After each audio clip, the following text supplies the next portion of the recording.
রাষ্ট্রীয় কাঠামো সংস্কার, জুলাই হত্যার বিচার এবং একটি অবাধ ও অংশগ্রহণমূলক নির্বাচন, এই ৩ গুরু দায়িত্ব পালনের ঘোষণা দিয়েই দায়িত্ব নেয় অন্তর্বর্তী সরকার। তবে গত ১.৫ বছরে সরকারের সবচেয়ে দৃশ্যমান তৎপরতা দেখা গেছে প্রতিরক্ষা খাতের বহুমুখী ও ব্যয়বহুল কেনাকাটায়। আকাশ, স্থল ও সমুদ্র ৩ বাহিনীর সক্ষমতা বাড়াতে একের পর এক চুক্তি, আগ্রহপত্র ও আলোচনায় জড়িয়েছে সরকার, যার কৌশলগত অর্থনৈতিক প্রভাব নিয়ে প্রশ্ন উঠছে। সরকারি নথি অনুযায়ী পাকিস্তান থেকে ১২টি JF-17 ব্লক 3 যুদ্ধ বিমান কিনতে সম্ভাব্য ব্যয় ধরা হয়েছে প্রায় ৯,০০০ কোটি টাকা। একই সঙ্গে চীন থেকে ২০টি J-10CE মাল্টিরোল যুদ্ধবিমান সংগ্রহে আগ্রহ দেখানো হয়েছে, যার মোট ব্যয় প্রায় ২৭,০০০ কোটি টাকা। ইউরোপীয় কনসোর্টিয়াম তৈরি 10টি ইউরো ফাইটার টাইফুন কিনতে ইতালীয় প্রতিষ্ঠান লিওনার্দোর সঙ্গে আগ্রহপত্র সই করেছে বাংলাদেশ বিমান বাহিনী।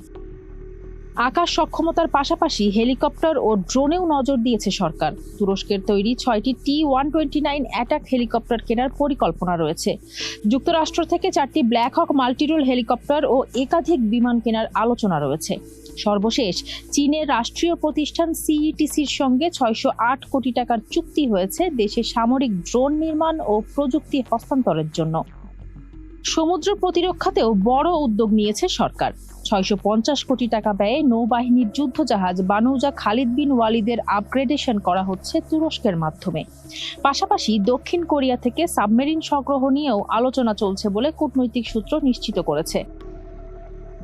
প্রধান উপদেষ্টা দায়িত্ব নেওয়ার পর ২০২৪ সালের ১৭ আগস্ট তৃতীয় voice of the global south সামিটে ভার্চুয়ালি বক্তব্যে অন্তর্ভুক্তিমূলক ও বহুবচনবাদী গণতন্ত্র প্রতিষ্ঠায় অবাধ, সুষ্ঠু ও অংশগ্রহণমূলক নির্বাচনের প্রতিশ্রুতি দেন।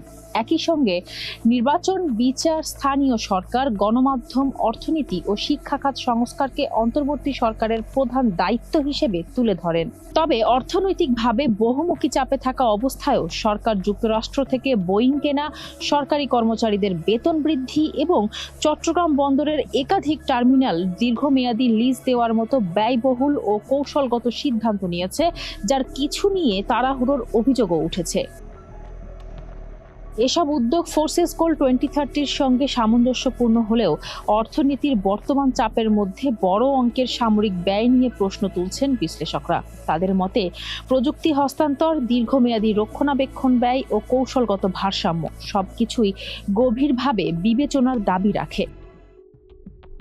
বিশেষজ্ঞরা বলছেন, অন্তর্বর্তী সরকারের মূল অগ্রাধিকার হওয়া উচিত ছিল সংস্কার, বিচার ও নির্বাচন, কিন্তু বাস্তবে প্রতিরক্ষা কেনাকাটাই সরকারের কার্যক্রমের কেন্দ্রবিন্দুতে উঠে এসেছে, যা সরকারের ঘোষিত অগ্রাধিকারের সঙ্গে কতটা সামঞ্জস্যপূর্ণ সেই প্রশ্নই এখন ঘুরছে রাজনৈতিক ও কূটনৈতিক মহলে।